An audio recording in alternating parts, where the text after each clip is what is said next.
Hola, hola, ¿cómo están? Muchas gracias por acompañarnos en esta nueva edición de Agenda Económica acá por las pantallas de CNN Chile.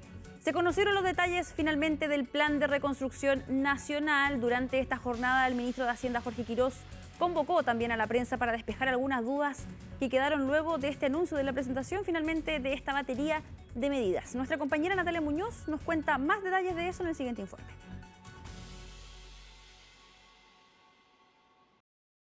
El camino lo extraviamos hace ya más de 12 años, con un crecimiento promedio de apenas 2%. Este es para el gobierno uno de los motivos por el cual presentó el Plan de Reconstrucción Nacional. En casi una hora de exposición, el titular de Hacienda, Jorge Quirós, explicó los principales puntos económicos y tributarios de esta hiperreforma que contempla 5 ejes principales y 43 artículos. La primera de ellas es la competitividad tributaria, que busca bajar el impuesto de las empresas de forma gradual de 27 a 23%, junto con la reintegración paulatina del sistema tributario con el fin de atraer más inversión. Ahora, no existe cambio paramétrico tributario incentivador de la inversión sin dar certezas. La principal certeza es que nuestro proyecto contempla invariabilidad tributaria para todas las inversiones de 50 millones de dólares o más, sean de chilenos o extranjeros, y la invariabilidad aplica por un plazo de 25 años. Los 5 ejes son: competitividad tributaria, fortalecimiento del empleo formal, facilitación regulatoria, certeza jurídica y contención del gasto público. En el primero está la rebaja del impuesto de primera categoría, que contempla de 1,5 puntos porcentuales en la operación renta del próximo año, 1,5 en 2028 y 1 punto en la del 2029, fórmula que amortiguaría la menor recaudación en las finanzas públicas, algo con lo que no todos están de acuerdo. Vuelve a reintegrar el sistema tributario. Esto, que muchos se preguntarán en qué consiste, esto significa que el impuesto que paga la empresa, el socio lo va a poder usar completo como un descuento de su impuesto personal. Entonces, junto con bajarle la tasa a las grandes empresas, están generándose un descuento completo. Solo se traduce en disminuir en 1.800 millones de dólares el erario público y en consecuencia traspasar 1.800 millones de dólares al 1% más rico del país. Aunque el secretario de Estado evitó referirse al costo fiscal, sí indicó que se agregan medidas para la compensación y limitación del gasto. Dentro de las contenciones de gasto, el proyecto contempla la eliminación de la franquicia tributaria Sense. Esta franquicia tributaria prácticamente no hay nadie que le haya analizado que tenga una opinión positiva de su efecto. Lamentablemente aquí el país se malgastó una oportunidad. Además, se triplicarían los cupos de incentivo al retiro voluntario de funcionarios del sector público, con el fin de generar mayor movilidad y que no exista un mal uso de licencias médicas, junto con la limitación de la gratuidad de la educación superior para quienes hayan egresado del colegio o liceo tras 12 años. No buscamos tener un sistema tributario que solo piense en cómo seguir engordando al Estado, sino que estamos pensando en cómo dejamos más recursos disponibles para que vayan en directo beneficio de la gente. Es fundamental que salgan lo más rápido posible, con el fin de que pueda entrar en régimen el segundo semestre o bien a principios del próximo año. Para esto, nosotros vemos necesario que entre de forma íntegra a la Comisión de Hacienda. Dentro de la facilitación regulatoria está reducir el plazo de invalidación de permisos de inversión, entregándole al Servicio de Evaluación Ambiental autoridad para filtrar observaciones de organismos sectoriales. Además, contempla la exención transitoria de IVA a la venta de viviendas nuevas, que ayudaría a bajar el precio hasta 15%. La verdad es que tenemos que analizar en profundidad todas las medidas. Ayer se hizo un anuncio más bien genérico de hacia dónde van. Pero sí nos parece que es positivo que haya mecanismos de reactivación de la economía. Uno de ellos es la construcción. Estimamos que podrían tener un impacto positivo si contienen los elementos necesarios y si se tramita de manera rápida, entregando certezas que no afecten las decisiones de inversión ni de compra. Según Hacienda, serían cerca de 150.000 empresas las beneficiadas con la rebaja tributaria, pero según las pymes todavía faltan medidas específicas. Nosotros no tenemos abogados tributarios dentro de las micro y pequeñas empresas y nuestros talleres, pero ellos sí los tienen y con eso logran dejar, ¿no es cierto?, una menor entrega de recaudación hacia el Estado. Una vez que el proyecto de ley llegue al Congreso, se conocerán los detalles en que el ministro de Hacienda entregará el costo real en el informe financiero.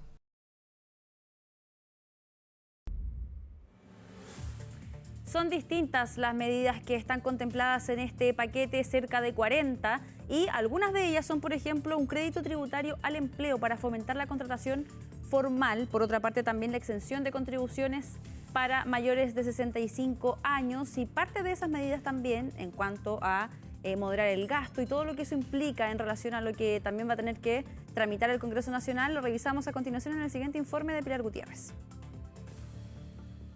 Rebaja de impuestos e incentivos a la construcción y el empleo han sido las medidas más comentadas del proyecto de ley de reconstrucción nacional y desarrollo económico que ingresará el gobierno la próxima semana. Uno de los puntos principales es el crédito tributario al empleo formal. Con un sueldo bruto de 550.000 pesos va a tener un beneficio del 15%, o sea, de 81.000 pesos por mes. Para sueldo, doy un ejemplo también en la misma escala, bruto de 650.000 pesos es un apoyo del 10% por mes. Se trata de un beneficio al que van a poder acceder todas las empresas, pequeñas y grandes, para las remuneraciones entre 545.000 y 838.000 pesos. El crédito será de 15% para los menores sueldos de ese rango y va disminuyendo progresivamente hasta 0% para los que superen ese techo. La medida beneficiaría a más de 4 millones de trabajadores. Esto es una buena noticia siempre que esté relacionado con el crecimiento económico para generar una situación de empleo más estable y permanente en el tiempo. Esto se va a descontar de los pagos provisionales mensuales e IVA de los empleadores directamente y además el crédito puede ser imputado contra el impuesto de primera categoría. En el caso de las pymes, por ejemplo, pueden pasar de la actual tasa de 12,5% a una de 7,8%. ¿Va a haber algún efecto modesto en la generación de empleo asalariado formal? En el contexto actual ya es algo valioso incluso que sea un incentivo a la retención del empleo asalariado formal en el sector privado. Otro punto establece que los mayores de 65 años puedan quedar exentos del pago de contribuciones de su vivienda principal. Según Hacienda, esto beneficiará a 300.000 adultos mayores, con un costo de $200 millones al año. Para compensar aquello, se contemplan aportes adicionales al Fondo Común Municipal en la Ley de Presupuesto. Han hecho un esfuerzo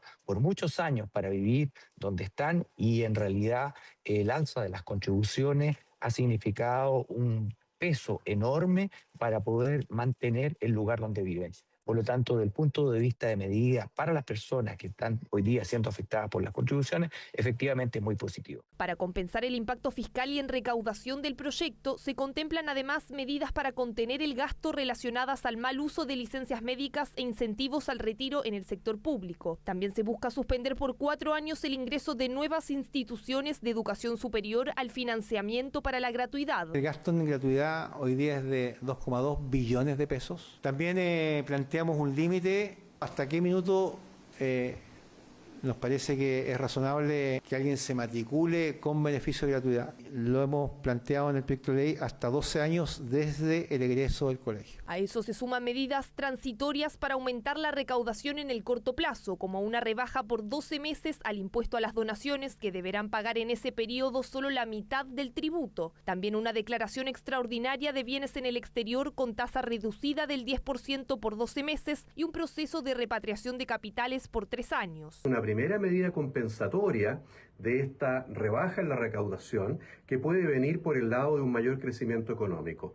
Pero también el propio gobierno está proponiendo otras medidas compensatorias para que no sea tan gravitante el impacto de la reducción tributaria que se está proponiendo. La repatriación, en conjunto con el menor impuesto a las donaciones, recaudaría 560.000 millones de pesos adicionales según el cálculo del gobierno. Todo ello va acompañado de lo que ya sabíamos, que era un plan de austeridad fiscal, y por lo tanto, si tú juntas ambas puntas, lo que vas a lograr es que este sistema sea sostenible en el largo plazo. No solo es viable, en el largo plazo es necesario para que exista sostenibilidad fiscal. De todas formas, habrá que esperar al informe financiero una vez se ingrese el proyecto para conocer los detalles.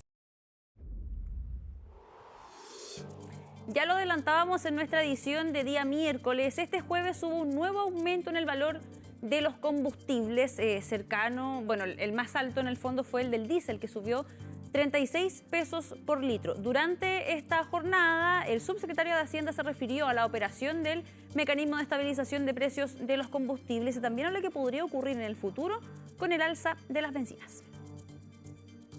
Estamos en una semana de cambio de precios. Hay que transmitirle a la ciudadanía que el MEPCO, como mecanismo de estabilización del precio de los combustibles, sigue operando, que si bien en la semana del jueves 26 de marzo se aplicó una norma excepcional de ese mecanismo de estabilización que tradujo a precios de manera más rápida el alza del precio internacional de los combustibles, en esta semana se aplicó la regla general del mecanismo, lo que permitió amortiguar el alza.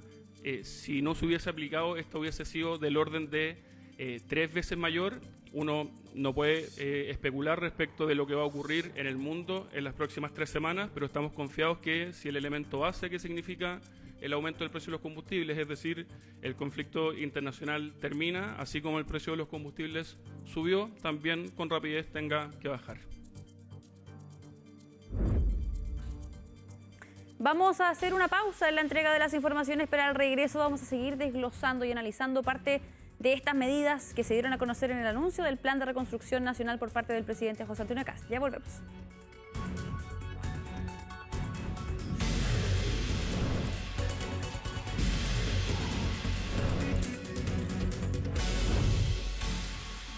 Ya estamos de vuelta acá en Agenda Económica por las pantallas de CNN Chile.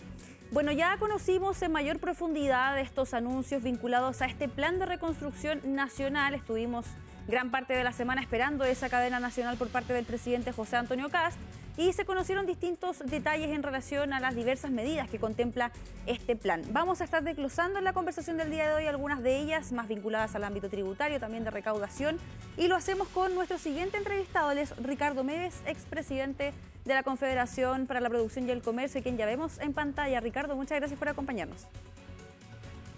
Hola, muy buenas tardes, Francisca. ¿Cómo estás? Encantado de estar con ustedes. Todo muy bien por acá, muchas gracias por acompañarnos. Ricardo, me gustaría comenzar de inmediato analizando parte de estas medidas, en primera instancia las medidas tributarias y de recaudación. Lo del impuesto a la rebaja del impuesto de primera categoría ya se había conversado, se tenía algunas informaciones al respecto. También se había conocido durante esta semana que su aplicación sería de manera gradual con el fin de ir mitigando el impacto que esto pueda tener en la recaudación. Lo que se sabe hasta ahora, de lo que se conoce de momento, ¿cuál es la apreciación que usted tiene al respecto?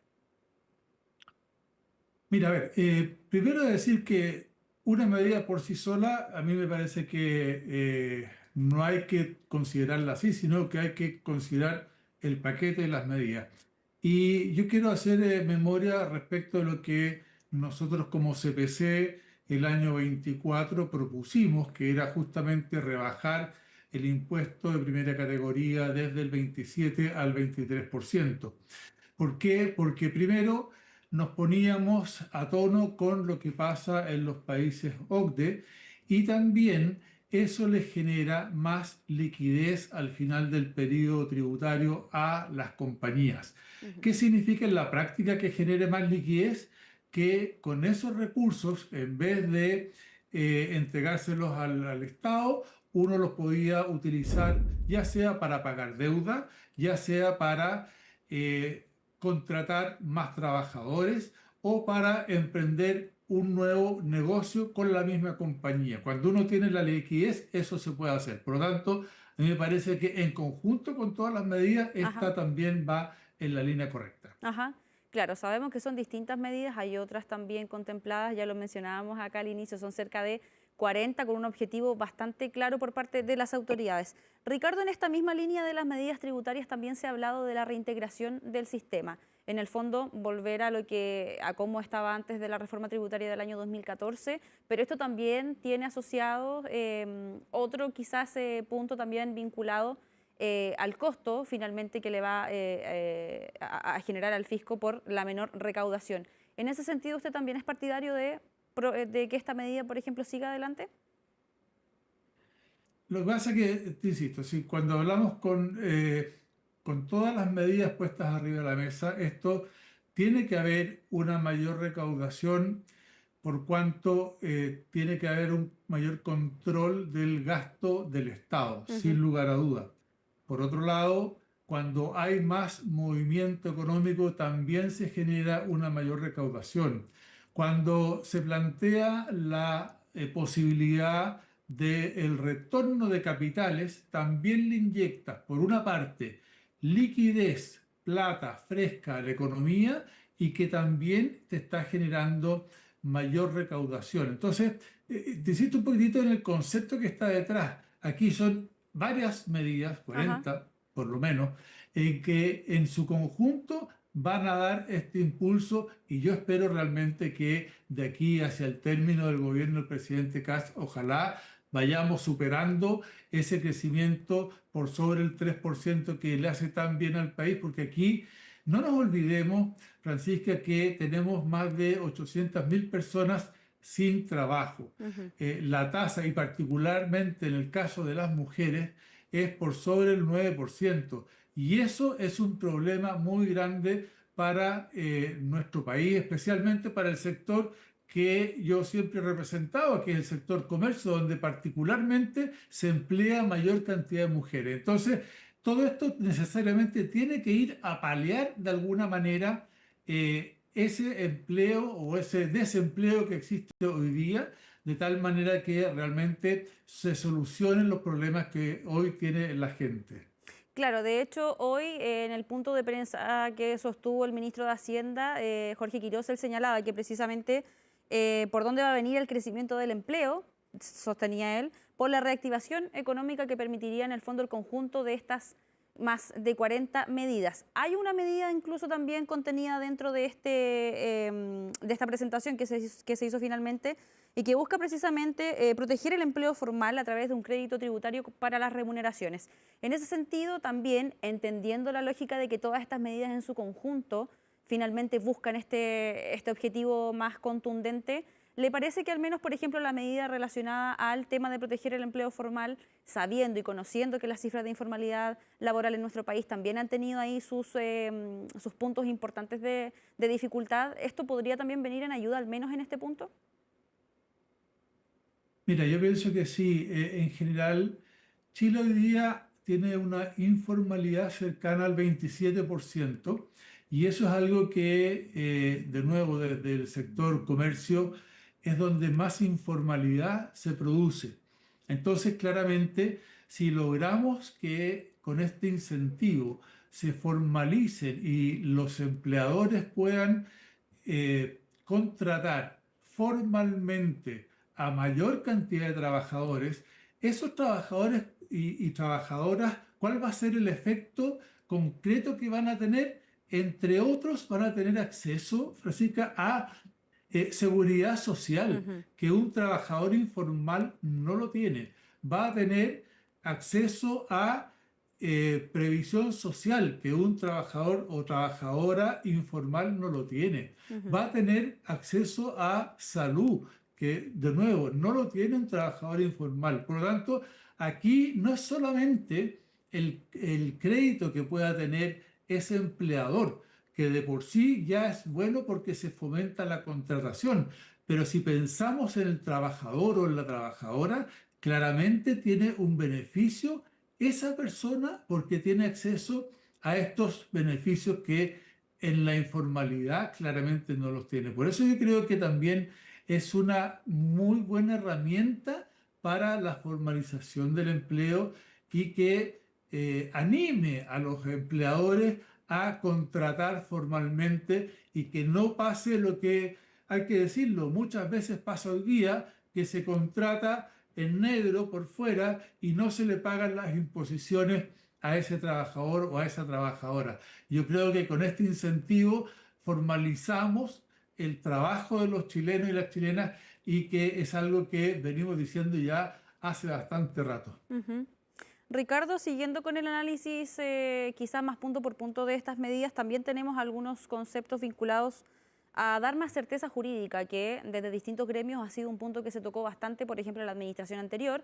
Se ha hecho el hincapié también en esta, a las autoridades señalando el trabajo que hay que hacer en ese sentido. Acá se propone acortar el plazo para que la administración pueda invalidar los permisos y también va de la mano con un poco el otro concepto vinculado a la invariabilidad tributaria, que también se busca reincorporar si es que este proyecto precisamente ve la luz.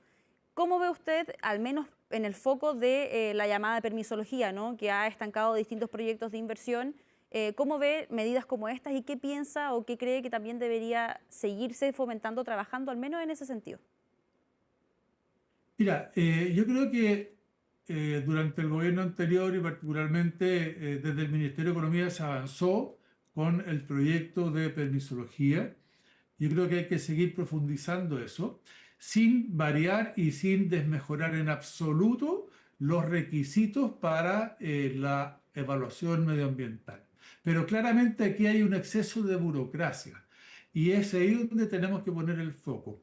La burocracia no nos puede matar los proyectos de inversión. Entonces, si ya se logró con el proyecto que se tramitó durante los últimos 2 años rebajar en cerca de un 30%, creo que tenemos que mejorar muchísimo más en términos de ir eliminando la burocracia, ser mucho más eficaz en la aprobación de esos proyectos.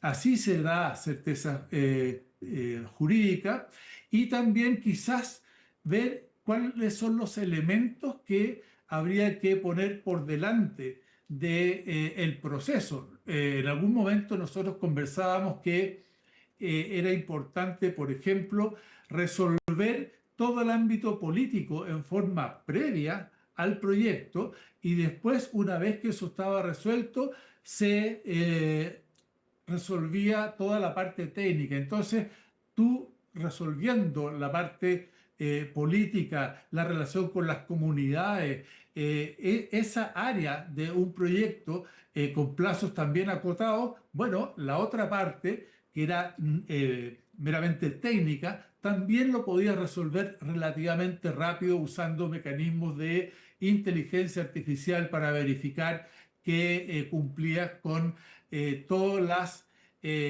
indicaciones, con toda la reglamentación vigente. Yo creo que si uno mira y quizás da vuelta a estos mecanismos, también podemos avanzar muchísimo más rápido y también entonces genera esta certeza jurídica que nos debiera hacer cambiar el rumbo de la demora que tenemos hoy día, que es insoportable en términos no solamente de las expectativas que uno tiene, sino que también del costo que tiene hacer un proyecto de inversión aquí en Chile. Ajá, de todas maneras, y también son parte de esos componentes que sin duda se han estado analizando.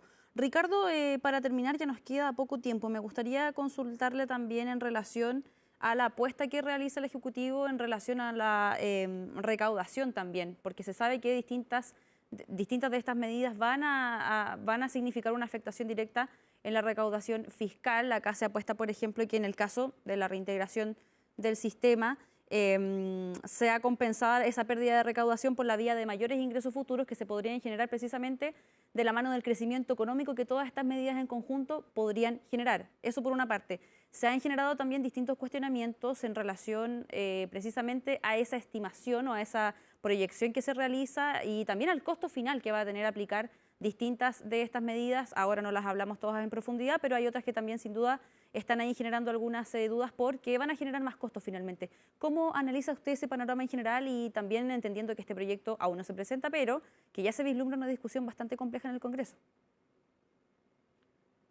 Mira, a ver, hay varios temas ahí. Yo creo que aquí en el detalle hay que entrar bien a ver cuáles son los números que van a permitir mayor recaudación, porque hay medidas que van a permitir esa mayor recaudación.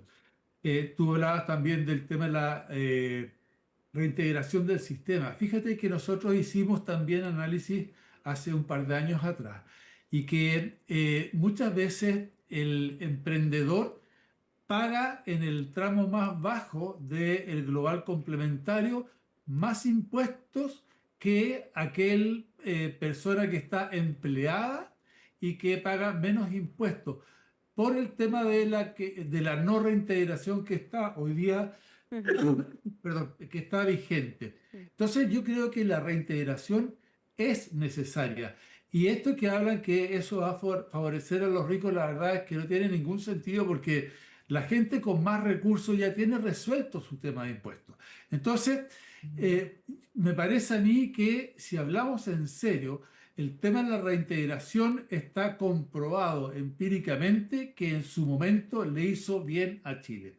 Entonces, si generamos ese proceso de reintegración, que con esos recursos además los empresarios los utilizan para hacer nuevas inversiones, si tampoco se le llevan la plata para la casa, hacen nuevas inversiones o nuevos emprendimientos. Con eso también se genera mayor actividad económica, mayor empleo y mayor crecimiento. Entonces, de nuevo, y quiero volver al inicio, Jessica, aquí con todas estas medidas, hay algunas que evidentemente van a restar recaudación, pero hay otras que van a sumar recaudación. Por ejemplo, la que hablábamos hace un rato atrás de la repatriación de capitales. Ajá.